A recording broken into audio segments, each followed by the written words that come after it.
Hello everyone, this is Benjamin T. Collier, also known as Poison Darth Frog, here for the next Picking a Pupil video. This time for the release of Ingrid. And no, Dwai isn't actually on the top list of candidates. I just really wanted to show off the updated suit I got for it since I got some Mega Man stuff. Everything is now properly and efficiently oversized and feels correct. The gloves and the arm cannon, the oversized boots, and I think those are Arthur pants from the Ghosts and Goblins thing. And what's it called? Steel Samurai Prime body. With all the crazy pipes sticking out. I feel like if I could get that in a darker color tone, that would be like a pretty perfect outfit. Let's see how this looks in a fight. This is such a weirdly shaped cannon. Ugh. Ugh.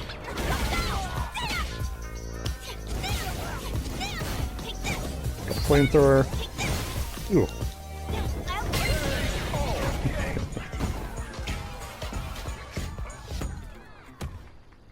Forgot what all those were. I just like aims a cannon at him afterwards. I like that. But anyways, yes, moving on. So I went through a number of candidates in my head once I knew Ingrid was coming next. I tried planning things out. So I did one of these videos for Sea Viper because I wasn't sure who I wanted to train with her. Didn't bother doing one for Alex because I knew I wanted to just be myself. I was going to be doing pro wrestling training. Ingrid, though, there was very little history to go on with Ingrid. So starting off, the only thing I knew about her was that she's a magic user. Which does help narrow it down, but not that much. Because going by characters from my novels, I have a novel called Aliens vs. Wizards, which has not a huge cast, because I wanted to keep the team relatively small, but even that gave me quite a selection. And out of that cast, one of the characters I had actually already made on Street Fighter 6 is Rasputin, who I've made in a few different games, because as schools of training go, the thing he is most known for is conjuration. And any game in which I can do conjuration, that's generally what I do. Any opportunity to not only have, like, other things doing my work for me, but also to divide my enemy's attention, I will generally go with that. And although the closest thing this game has to that, I suppose, would be calling in masters, which is technically a different kind of a thing. But there is this fighting style called JP's style, which is just absolutely perfect for him. Not only does it come with a cane, and Rasputin specifically uses a, like, walking cane as his weapon. Other wizards have, like, staves or wands or just, like, rings to empower their hand gestures. He very specifically has, like, a walking cane-sized scepter. And the special moves. There's, like, half JP. It's got Departure, it's got Triglav, both of which are, like, making portals for extra-dimensional spikes to come out and stab people, but also Torbalan is basically you, like, conjure this ghost gremlin to just run out and swipe at people. Also, it took me an embarrassingly long time to realize this,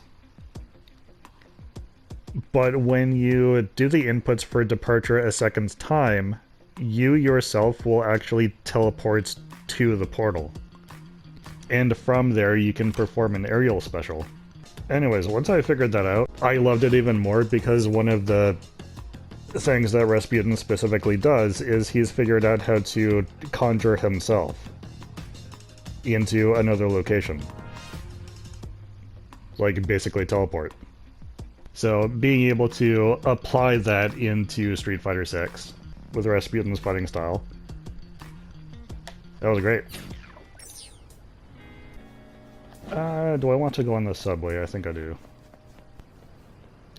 Just like testing things out. I still have some grinding to do for the fight pass. Well, that guy's just taking it straight in the face and doesn't even care. That was impressive. I would have a more elaborate outfit for him, but this is what I could find for the time being.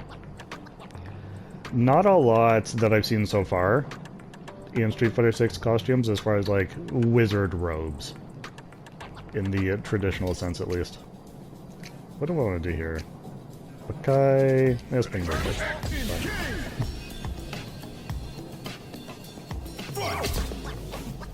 Okay, so what's my default here? Ah, okay. There. Well. Yeah, I love this dance here. Okay. So yeah, modern control just... might have to take a second here.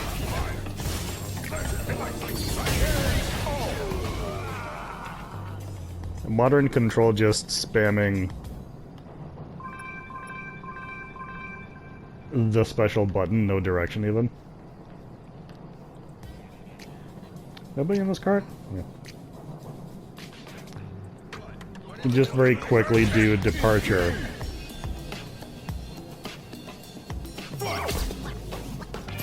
Teleport to it, and then do burning kick. Yeah.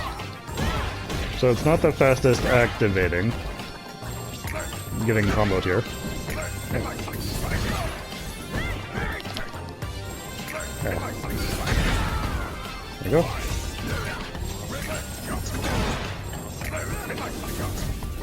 And I have yoga just because.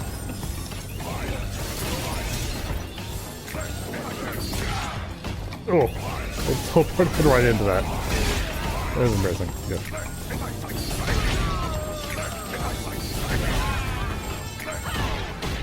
It seems to... I don't know if this is on purpose, but it seems to go a little bit behind them as well. Ouch.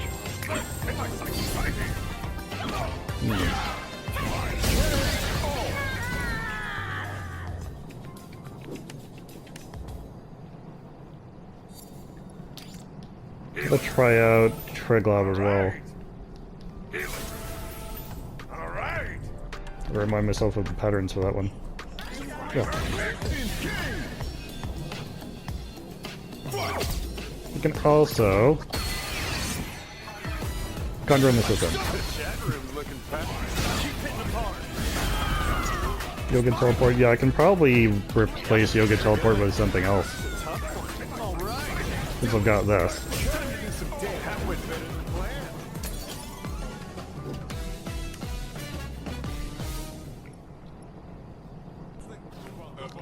Well, the only problem with using Rasputin is that as far as theme-wise, like, his moveset's already perfect, and how do you improve on perfection?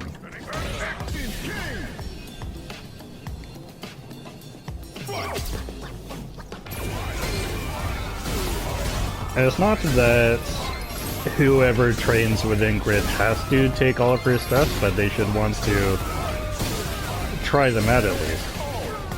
And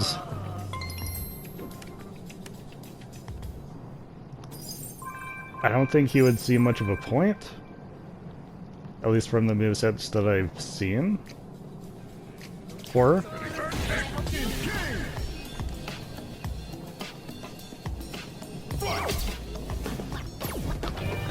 Now, if it's just about...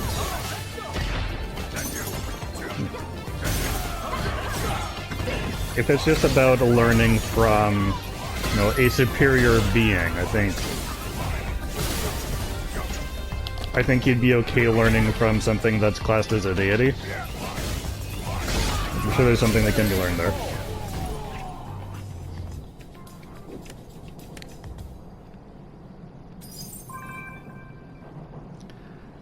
But I don't think it'd actually be incorporating any of her moves, and that's something that I would want to do for covering Ingrid, is actually be using some of her moves. So rather than Rasputin, I feel like I should look for...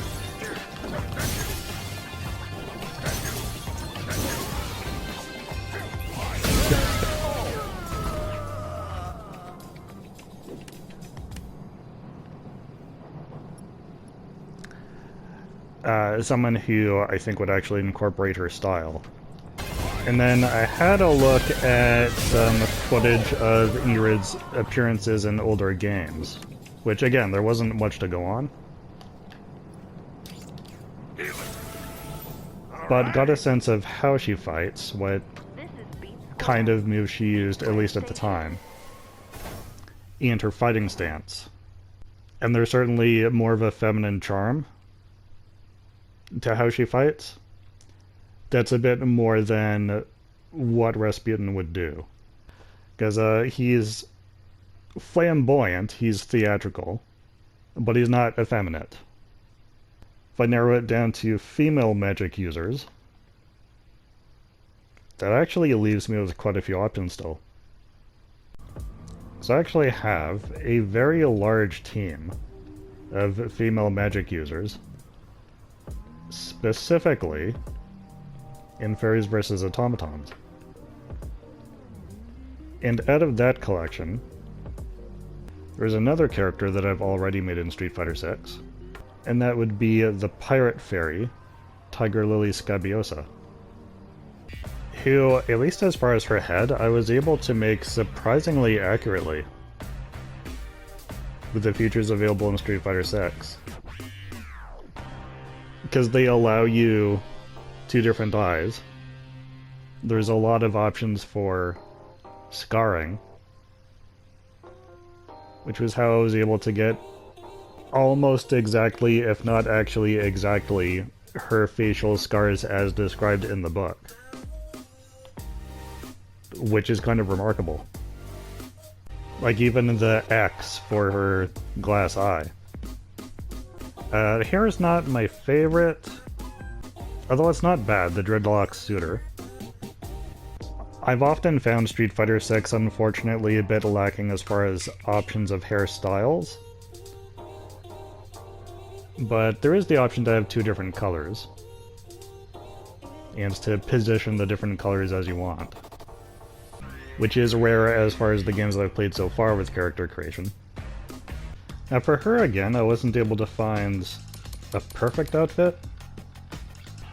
Trying to get like colorful pirate vibes. The wings are nice. But like her description in the book takes up an entire page. Half of which is just describing her dress. So it's understandable if I can't get perfect. Like even this, this was me trying to find a pirate theme. Now there were pirate sets that were out a couple years ago for Street Fighter 6, but unfortunately, as is for some reason the thing with avatar costumes in Street Fighter 6, they were only available for a limited time, and probably were overpriced. And I didn't have anybody in mind at the time to use them for it to be worth spending the money on. When did Street Fighter 6 come out? Was it 2023? I don't even know if I'd had the cast of Fairies versus Automatons in mind at the time. But they have recently started doing a thing of bringing back some of the old sets and adding more color options and making them available permanently.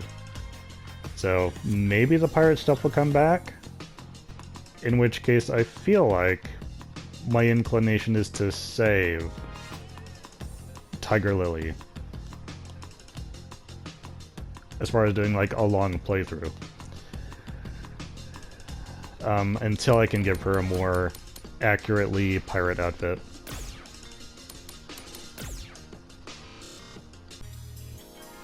Yeah, there is an intended emphasis on kicks with the moveset that I gave her, because one of her legs is a peg leg, but it's a peg leg carved into the shape of a ballerina's leg, like balancing on the toe, and on her other foot she wears a single clog, which ends up being the same length, so it works for her. Alright, let's get into a fight, just to see how this looks.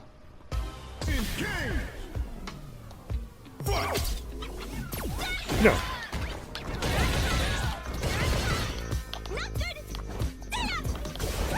I don't know if there'll ever be like a peg leg option in Street Fighter 6. It's probably a bit much.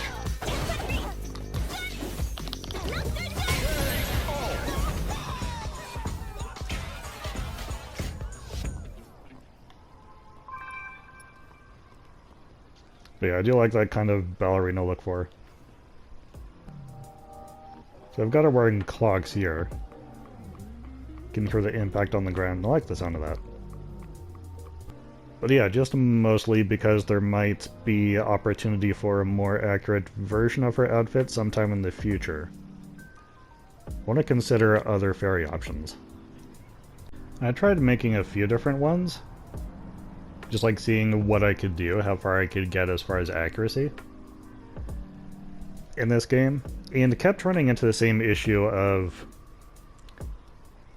although there's a lot of really cool like individual costume pieces available in Street Fighter 6,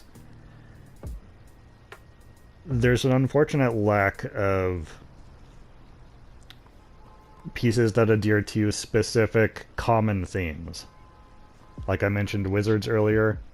One of the fairies is wearing like a messed up bridal gown with some like cowboy gear over that. And when I went looking, I could find neither wedding dress stuff nor cowboy gear. So I've had to narrow things down a bit more. And then we got the first gameplay trailers for Ingrid. And I could see that her elemental type is light. And also I observed the way that she teleports, because the way that Ingrid teleports is she transforms into just this tiny mode of light, zooms around the arena, and then reconstitutes in like her full-grown size. And that is what my fairies do. And the use of light helps me narrow it down. So a thing about how what type of magic my fairies can use is determined, according to the book, is every fairy is born with a natural element, like a one element that they're just naturally able to manipulate without needing assistance. And then there's secondary elements, which they can manipulate, and generally that is determined by their wand. And it's impacted by a number of different factors. And according to fairy logic, which is a little bit silly. Because, like, for example, a wand that is actually made out of wood would naturally add flora as a secondary element for the fairy to be able to manipulate. But the same effect can also be gained from a plastic wand, which just has decorations on it that look like flowers. Similarly, like a wand that was rainbow colored could manipulate weather, or even just light, since it's representing the spectrum. And so even if light isn't the fairy's natural element, there are ways of gaining that element as a secondary element through just doing some creative things with your wand. And because the story is set in a post-apocalyptic future, a lot of the wands that the fairies used are improvised from just things left over from the fall of human civilization. And like Skydew Coralbell, the Western-themed fairy. Her wand has a sheriff's badge at the end of it, which basically makes it a star wand. And just because of that, she has starlight as a secondary element. Juniper Mim's wand is an actual bubble wand. It's a children's toy with like a heart shape on it, so her secondary element is like love and water. Caramel Foxglove's wand is a selfie stick, which I think, according to what I wrote in the book, just gives her like a manipulation of herself. Which I think manifests primarily as like she can make herself levitate. You know, if there's ever a need for that. But if I go by fairies with light as a natural element, there is one that comes to mind. Kind of an odd choice, but something to consider. And that is Abbess Dahlia, which is how she pronounces it. I know the actual pronunciation is Abyss Dahlia, but it just doesn't roll off the tongue quite the same, so she has decided that that's how it's pronounced. And who am I to argue with her? Here, too, I was very happy with what I was able to do with makeup in Street Fighter 6. And the hairstyle does also work. I like this one. And the outfit, though not perfect, is not bad as far as being a match. I'm at least able to make it like all black with mild hints of patterns. The wings, though, Street Fighter 6 doesn't really have fairy wings per se. I've ended up using the Mardi Gras wings for the most part. And then there's this single pair of angel wings you can get in the game, which I had to change the color of in order to make it look like what she's supposed to have is like kind of a mossy black butterfly wings. There isn't anything that specific in the game. I just took the angel wings and painted them black. But yeah, when you change the color of something, that makes it count as a new item. So any outfit that you had already saved that was using that but in the original color no longer has that item equipped when you try loading that. So, and you can only get one pair of angel wings in the entire game, as far as I know. So you can only have one color available at a time.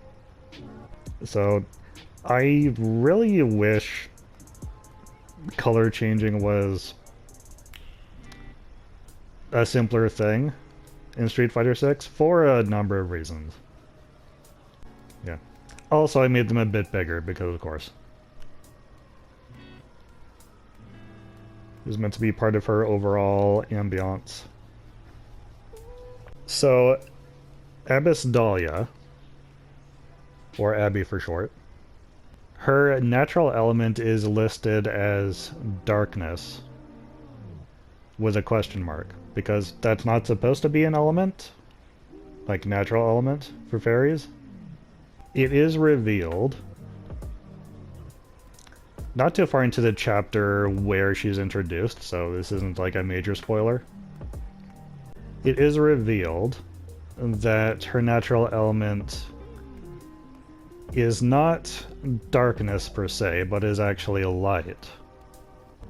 And that what she's doing when she fights is not so much creating darkness, but rather that she is diminishing the light.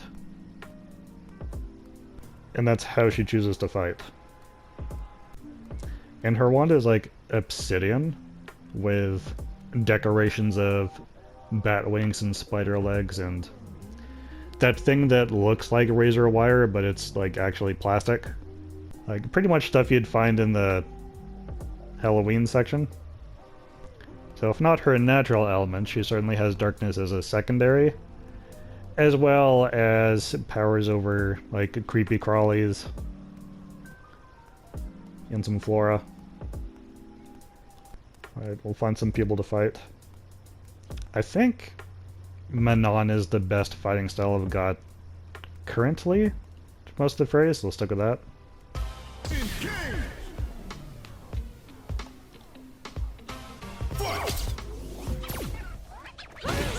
Yeah.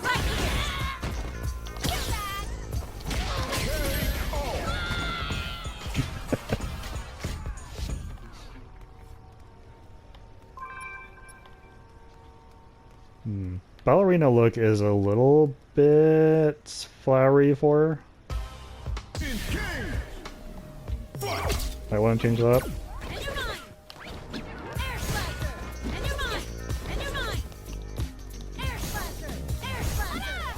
The way she's got the hands going is looking nice though.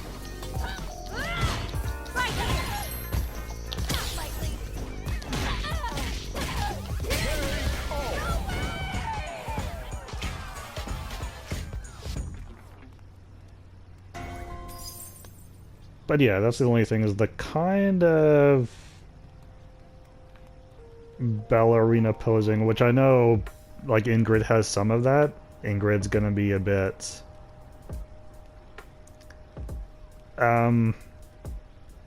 too joyful in, like, how she moves around.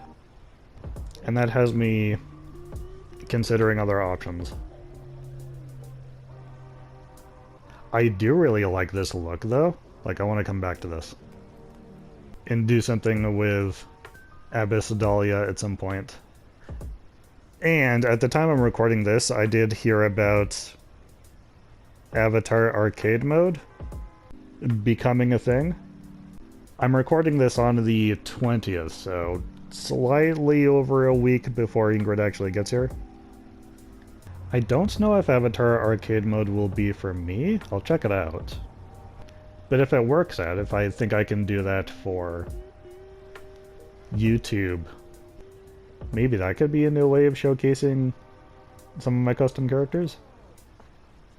But anyways, yeah, back to trying to pick up people for Ingrid. Honestly, there's a lot of good choices. I would be happy with any of these. And judging by the character trailer, it sounds like, and this is in keeping with other master characters who do more than just what humans can do, is they will bestow a portion of their power onto you. And so light doesn't actually have to be the character's natural element, as long as they're just open to receiving it.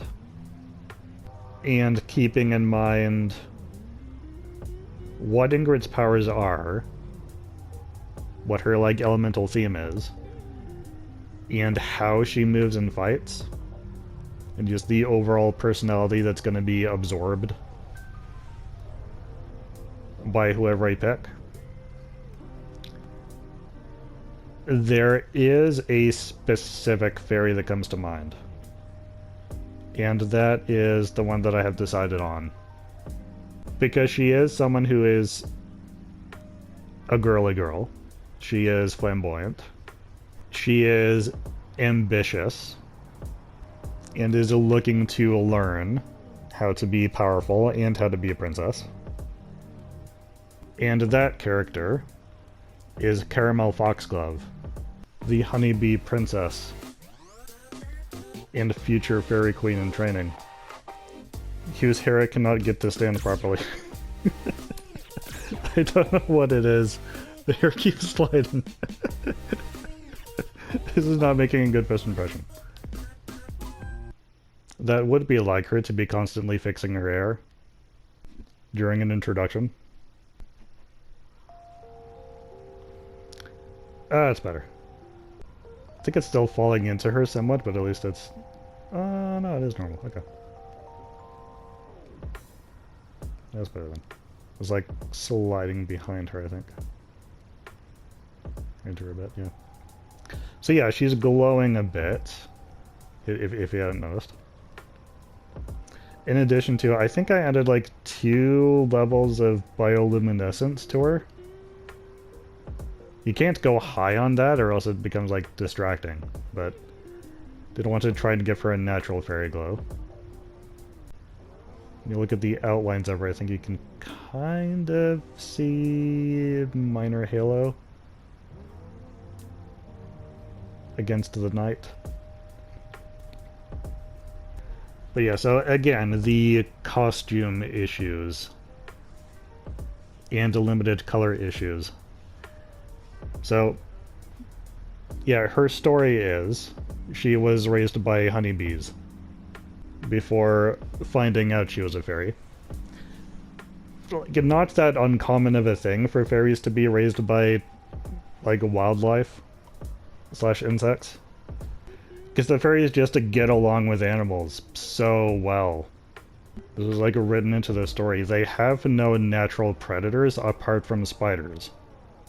But also they have the ability to just talk with animals like they would other people. Some interesting conversations there. But anyways, yeah. Caramel foxglove. Born from a foxglove flower. So that's how they found her. Adopted by the bees, so her mother is the queen of the honeybees, which, by all fairy logic, makes her officially a princess. The only directly stated princess in the book. I think there's others that might be implied, but she's the only one that's like directly stated. So, part of what she's doing in the story, she is also in training, studying under the current Fairy Queen, in the hopes of one day either replacing her or starting a new fairy kingdom somewhere else. And so she is very much looking for training and ways of increasing her powers, so that she can become a more powerful monarch.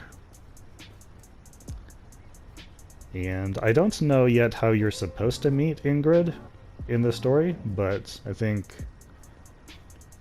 Mel would be into that. I think she's got precisely the kind of place that fits with what I've seen so far from Ingrid's style. You know, look at how just, like, casually she was like, no, I didn't walk into a chair, the chair walked into me and I didn't even care. But yeah, the outfit I was saying. So, the book describes her outfit. It is very much honeybee themed. She's described as having stockings and arm sleeves. Like fingerless gloves. That are black and yellow striped. Could I find any of that in Street Fighter 6? No. There are striped stockings, but for whatever reason, not in black and yellow. Nor can I find much in the way of, like, tops or anything. There's actually not that much that, like, is yellow to begin with. There's a lot of black, but trying to get black and yellow in, like, striped patterns, more difficult than it should be. Her boots, I think, are Sea Vipers, and I changed the color. But yeah, this dress, this, like, skirt, was in the shop. I bought it specifically for Mel.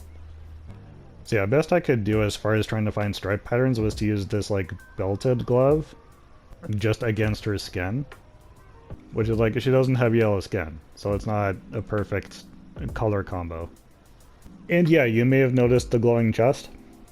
When I've been looking at what other people have done, I was reminded of the fact that you can give your character tattoos and make the tattoos bioluminescent. That is what I did. And I added some shine, just because I felt like she needed it. Don't feel like there's enough shine going on for like who she is. But when I tried different combinations and types of tattoos, unfortunately there was a lot of limitation there as far as what I could do in combination.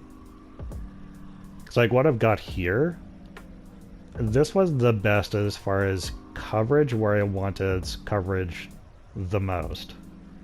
But it takes up specific large slots in like where you can put tattoos. So I wasn't able to have anything on either her lower back or around her belly, which I would have liked to have had. You know, just something like going down her arms as well would have been nice, but I couldn't have either of those and also have something on the chest. And that felt more important to me. So yeah, I had to pick and choose. Couldn't get everything I wanted. Her too, I'm pretty happy with how the face turned out. I think this was from blending two different faces. I don't remember the numbers. I don't remember how it started, but I picture her as being a kind of combined Puerto Rican and Korean. She is one of the characters who was born in Korea. Though they're fairies, they're not humans. It's not like it's the same gene pool. But there has been some interspecies baby making. Rarely, but it does happen. So I try to remind myself of that whenever I know a particular fairy was born in Korea or another Asian territory. I try to at least make them a blend as far as like bone structure and such. I tried to also make her a bit of a heavier body type. That is something else that's mentioned in the book for her specifically, on account of all the royal jelly that she consumes. As is her right as the princess of the honeybees. But would that actually have that effect on her? I don't know. I tried, like I want everyone to know, I tried Googling the effects that honeybee royal jelly would have on a fairy. I tried every possible way of Googling that. And the internet just came at me with, there are health benefits to applying royal jelly to your skin. Here are some of the benefits. And I was trying to be like, no, like, if I ate it, like, as food. It's like consuming a small amount of royal jelly can have, you know, these kinds of health benefits. I was trying to be like, no, what if a person, like, how does it affect your body? And it came at me with, well, here's how it impacts, you know, the females of a beehive when they're preparing a particular female to become a queen, and they eat the royal jelly. This is what it does. I'm like, no, not bugs. What if a person, like what if someone with a human anatomy, but the size of an insect, consumed royal jelly? The internet did not know what to do with that question. So I've had only my best guess to go on as far as a scientific explanation of what the actual impact would be of a fairy,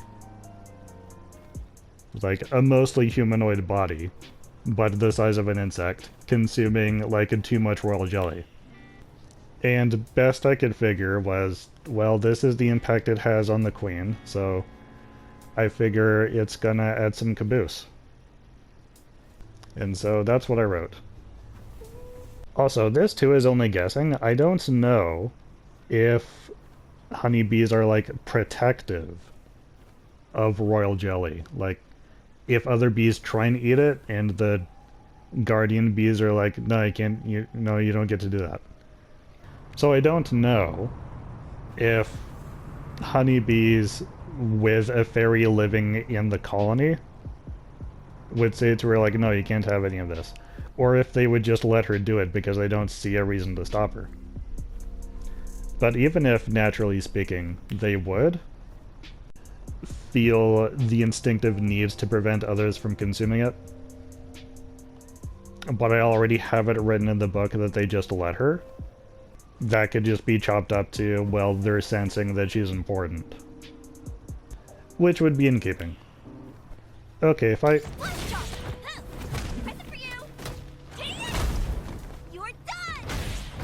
Oh, this angle.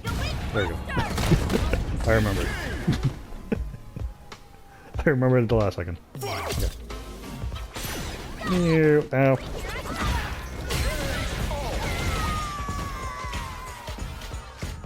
Okay.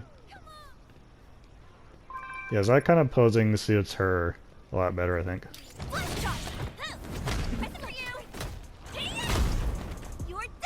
And that is likely how she will be fighting when she's learning Ingrid stuff.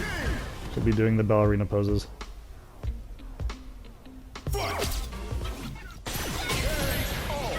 Ooh.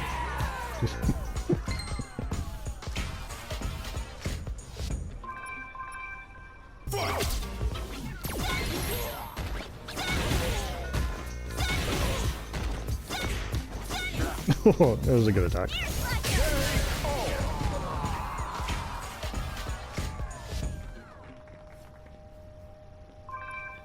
Okay, thank you.